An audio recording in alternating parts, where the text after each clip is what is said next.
With a return to WWE and a debut for AEW Teased, this is Wrestling Hub. My name is John, and you're watching the Wrestling Report for August 10th.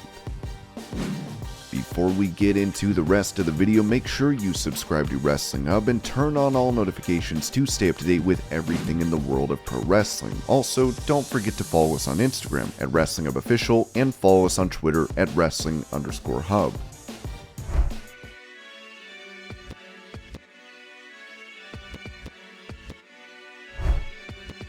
On his podcast, Nature Boy Ric Flair touched on his final match from July 31st on StarCast, saying he regrets having said it would be his retirement bout. I wish I hadn't said it was my last match. That's gonna get heat. Hell, they wanted me to wrestle in Puerto Rico in Saturday night. I said, guys, I cannot get in the ring 1 week later. And the guy looked at me and said, well, you know what? Could retire in Puerto Rico, can't you? No, that's not the point. Flair would also hit back at a fan that claimed he is kissing up to WWE after they put him back in the intro package for their shows. Somebody with no social media telling me, and my social media said, why are you kissing WWE's ass for putting you back up on the screen? And I said, because I'm thankful they did. Who doesn't want to be on the opening or Raw of SmackDown or the opening of a pay-per-view? What wrestler wouldn't want that? And I continue to kiss WWE's ass because Charlotte Flair works there, because they've given me the life I would have never thought.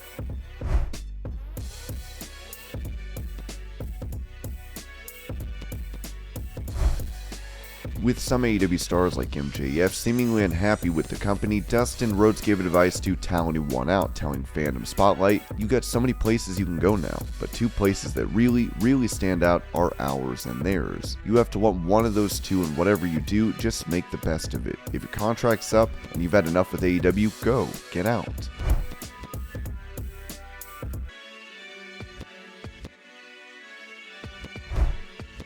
Talking to Renee Paquette about a potential return to WWE, AEW star Miro noted why that is not likely. It's different, just listening to Sheamus and all these guys. Just knowing he's 4 or 5 days on the road, it's too much. I don't want to do that, especially right now. Knowing that eventually, I want to do something else. I want to work towards that.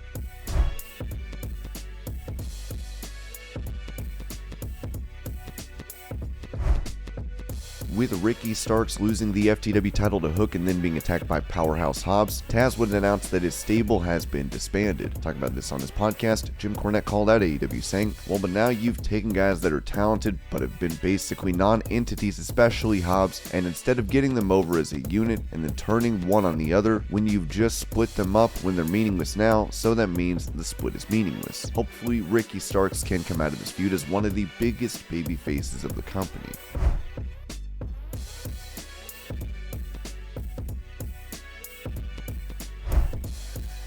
As Karrion Kross returned to WWE on SmackDown, he is now listed as the number 2 heel behind Roman Reigns. Talking about this comeback, former WWE writer Freddie Prinze Jr. revealed on his podcast that he advised Kross to go back.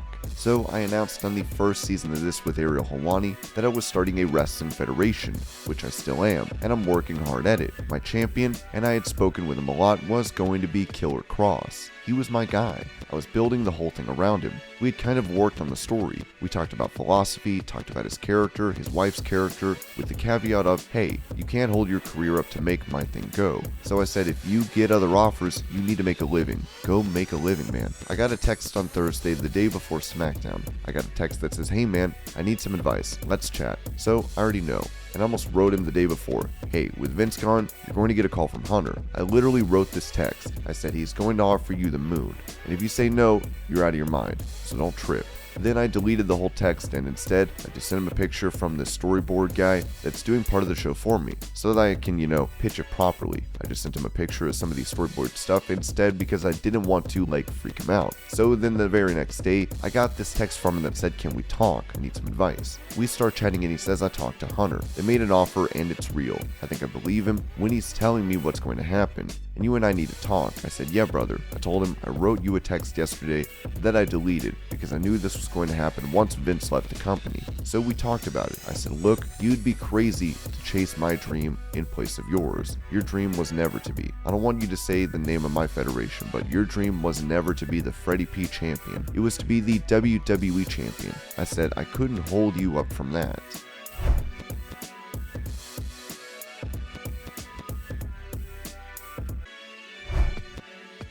With rumors swirling of there being issues backstage in AEW, president of the company, Tony Khan, addressed reports of him being unprofessional and tough to work with in the last month, saying on Superstar Crossover, "We have a great crew. We're very happy with the shows we've been doing. We have a great team of people. I recently did some promotions and added to the team. With a new group, hopefully the communication is only going to get better because I can only be in so many places at one time and talk to so many people with such a big team.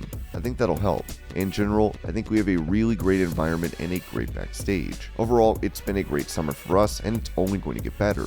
A lot of the biggest stars in AEW have been out, so it's been great for us to maintain this position. Last week on Wednesday night, AEW Dynamite, #1 show on all of cable. That's been the case 6 out of the last 7 weeks. That kind of consistency has been thanks to our wrestlers, our staff, and most importantly, the wrestling fans that have kept us going. Friday Night Rampage, we did our best number in a long time, being top 5 on Friday for cable. There is a lot of really good camaraderie and momentum. I can't get everybody on the show. It is challenging in some ways when you have 3 hours of television. I get that if you're looking at a competitor that has 7 hours of television, the people in that company are twice as likely to be on TV if you look at it that way. It's very competitive for sports, but it also means people have to do the most to maximize the time they do get wherever it is, whether it's on TV or streaming, and I do think our TV shows and the participation we've had from fans and why all feels so good this year too is. It's great to be back on the road this last year after doing the shows in lockdown and a sometimes empty stadium. Overall, I think the vibe is positive and we're all really excited. It's a big time of year for AEW with All Out coming up, one of the biggest events on the calendar. We approach one of our biggest TV events of the year coming up to New York for AEW Grand Slam.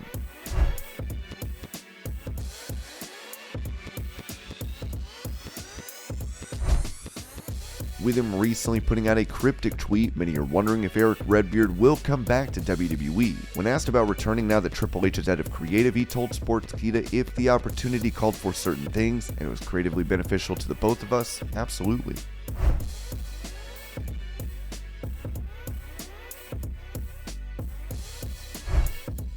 While he is one of the biggest stars in New Japan, Kota Ibushi is yet to make his way to AEW. Still, that has not stopped him from teasing his company debut, as he recently noted online that he wants to go there at least once. He would also write, "I have high expectations for AEW, so I'll go 3 times. I can't promise that the card will be assembled correctly, but lovers can." And when asked who he'd like to face from AEW, Kota replied, "Adam Page."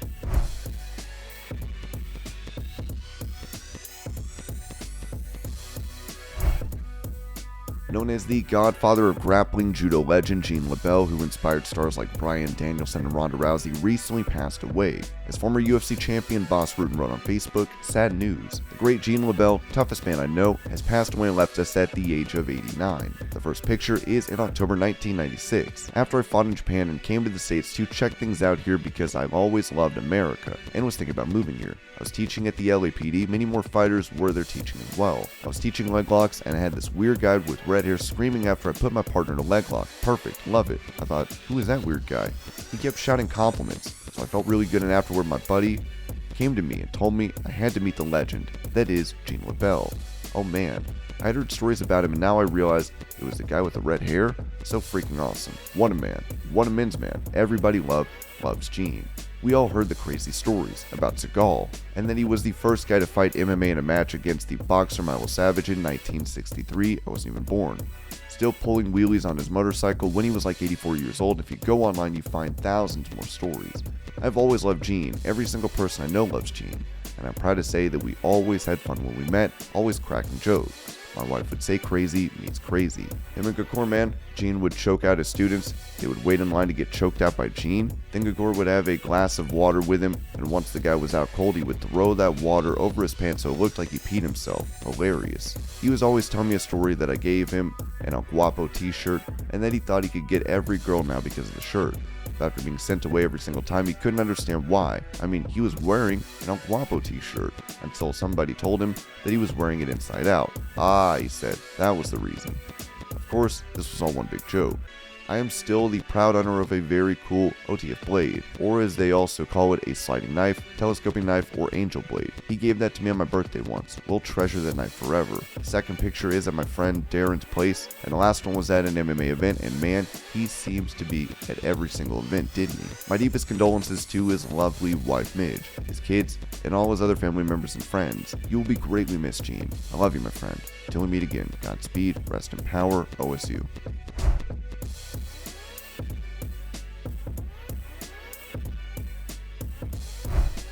Talking about his transition from WWE to Hollywood, John Cena recalled the advice he received from The Rock before an audition, saying at Wales Comic Con, "Dwayne is one of the reasons I have a life outside WWE. He gave me some of the best advice. I remember I got an audition for a small part in a movie called Trainwreck. It was a pretty thorough audition process, and I was very nervous, because I've never been through that before. I was able to ask him, 'Hey man, do you have any advice?' He said, 'They asked you there for a reason, dude. Just be yourself.' He, in that one sentence, allowed me to calm down, allowed me to be myself."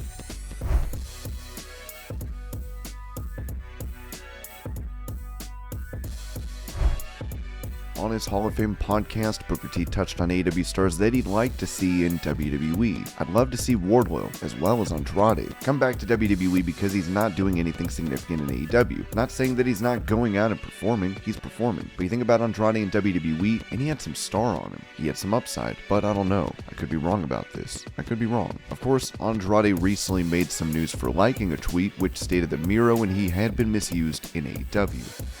And this was your pro wrestling news update. I hope you're all having a great day. Thank you so much for watching, and I'll see you later.